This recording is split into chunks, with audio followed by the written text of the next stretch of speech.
Netflix America's Next Top Model documentary just dropped and it's at #1 in Netflix. And of course, I had to go watch it.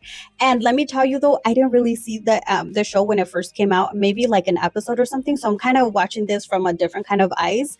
And I'm going to give you guys spoilers. If you haven't seen it, you can move on to the next video. But the episode #1, it's just the beginnings of it. It was Tyra's idea. She pitched it as revolutionary. She wanted more diversity. She wanted to break the industry rules, the challenging beauty standards. So it seems like she had good intentions from the beginning. But yes, early 2000 modeling was brutal. I mean, they wanted people to be stick figures pretty much. So Tyra wanted to add people that had different skin tones, different body tones. It's like she wanted to empower the women. But these were mostly 18 to 21-year-olds that were isolated, that were away from home for the first time for some of them, sleep deprived, contract bound, no phones, no outside support. So they were pretty much alone. And Tyra wasn't just a host, though. She was the executive producer. She was the judge. She was the boss. And that power imbalance really does take a turn towards the later episodes. And then on episode one, we find out that for the first season, there was going to be a Latina. And Tyra really wanted her on, but the TV executive said no, it's less movies or something. And then we move on to some of the most memorable ones on season 1, which was Ebony, completely beautiful, but her experience kind of took a turn because she was an African American girl. She thought, hey, Tyra, we're sisters, she's going to help me out. And when she called Tyra to, just kind of talk about things, Tyra right off the bat told her that her skin was ashy, that it was becoming an issue, that her skin should be like butter.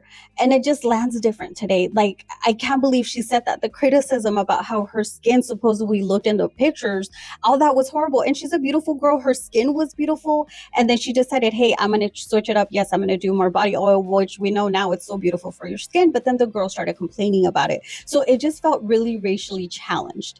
And then there was, remember the controversy on those later episodes where there were the ethnic swaps and all that stuff. It was completely disgusting. Even then, people thought it was problematic. I don't know why they're acting like we didn't see some of this stuff that was horrible. And then, the Milan episode with Shandi where, she was drinking too much. She wasn't eating, they had guys over. She ended up sleeping with one of them. And then everything was recorded. Not only was that encounter recorded, but the next day where she woke up crying because she realized what happened, then she had to tell her boyfriend, that he cheated. They played the phone call on the show and he called her a horrible name. And all this was continued to be recorded, including her going to the clinic the next day to make sure that, she didn't catch anything from this guy. So it's like even the cameraman apologized to her because it was horrible. Like they wanted to treat it as a documentary and not realizing these are real life girls or not caring that they're real life girls.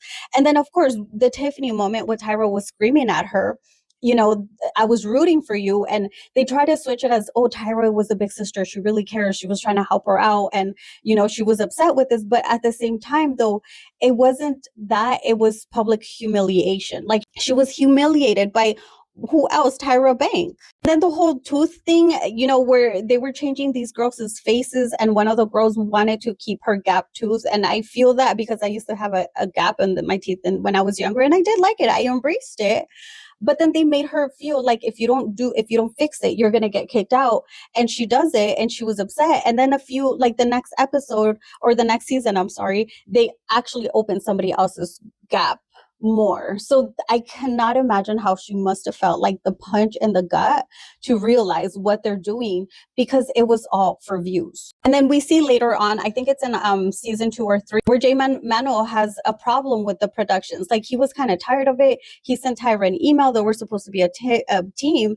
Tyra didn't email back. The lawyers called though saying you have to finish it. You have to do another season. And when he goes back, he can't even talk to Tyra if they're not on air. So it's just the fakeness was insane. And it's crazy because, Tyra spoke so highly of these people and then she turned their back on them. And she didn't even want to talk about Jay when they asked her about it. So the controversy just keeps getting bigger and bigger. And it shows really how horrible early 2000s reality TV was because they would go too far. They would use these girls' mental health, their fears for views to get more ratings, and everything has shifted nowadays. I don't think it's as horrible it used to be back in the day. But of course, at the end, it did touch on Miss J's stroke in 2022, in a coma for 5 weeks. And she was visited by Jay, she was visited by Nigel, but she wasn't visited by Tyra. And that's crazy because Tyra spoke so highly of him. Like he is the one that she knew the longest.